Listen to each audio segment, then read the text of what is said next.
চেন্নাই টেস্টের প্রথম দিনের প্রথম সেশন শেষেই ভারতের অন্যতম গণমাধ্যম ইন্ডিয়া টুডে রাতারাতি খবর ছাপিয়েছে বাংলাদেশের পেসার হাসান মাহমুদকে নিয়ে। শিরোনাম করা হয়েছে হু ইজ হাসান মাহমুদ। বাংলাদেশের পেসার নিয়ে ভারতের আগ্রহ কতটা বেশি তা আঁচ করা গেল ওই এক লেখা থেকেই।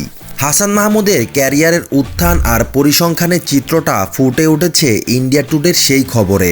চেন্নাই টেস্টের প্রথম সেশনে বাংলাদেশ তুলে নিয়েছে ভারতের টপ অর্ডারে 3 গুরুত্বপূর্ণ উইকেট। রানের খাতা খোলার আগেই ফিরেছেন শুভমান গিল, আর রোহিত শর্মা বিরাট কোহলি ফিরেছেন বড় কিছু করার আগেই। 3টি উইকেটই নেন হাসান মাহমুদ। লাঞ্চ বিরতির আগ পর্যন্ত 23 ওভার খেলা হয়েছে, যেখানে 3 উইকেট হারিয়ে 88 রান করেছে ভারত। মধ্যাহ্ন ভোজের পর ফিরে আবারও আঘাত হানেন হাসান মাহমুদ। এবার তার শিকার ঋষভ পান্ত। টসে জিতে ফিল্ডিংয়ে নেমেই শুরু থেকে তোপ দাগেন টাইগার পেসাররা।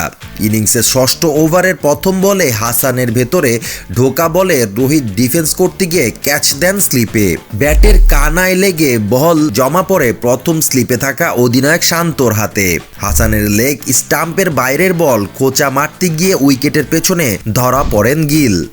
আর দিনের সবচেয়ে গুরুত্বপূর্ণ উইকেট হিসেবে বিরাটকে হাসান ফেরান পরিকল্পনা মাফিক বল করে। হাসানের করা অফ স্টাম্পের বাইরের বল ড্রাইভ করতে গিয়ে উইকেট কিপার লিটনকে ক্যাচ দেন কোহলি। টানা 3 উইকেটের পর ভারতীয় গণমাধ্যম শুরু করে হাসানকে নিয়ে গবেষণা।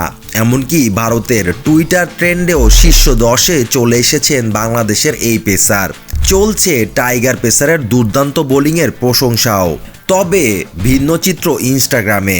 ভারতের অনেক সমর্থকের বিদ্রূপের শিকার হচ্ছেন হাসান মাহমুদ।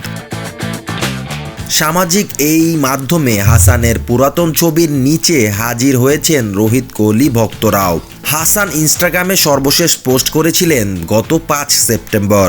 পাকিস্তানে হারানোর পর জেতা ট্রফি নিয়ে তোলা সেই ছবিতে খুব বেশি প্রতিক্রিয়া ছিল না। এতদিন পর সেই পোস্টে ব্যাপক প্রতিক্রিয়া দেখা যাচ্ছে।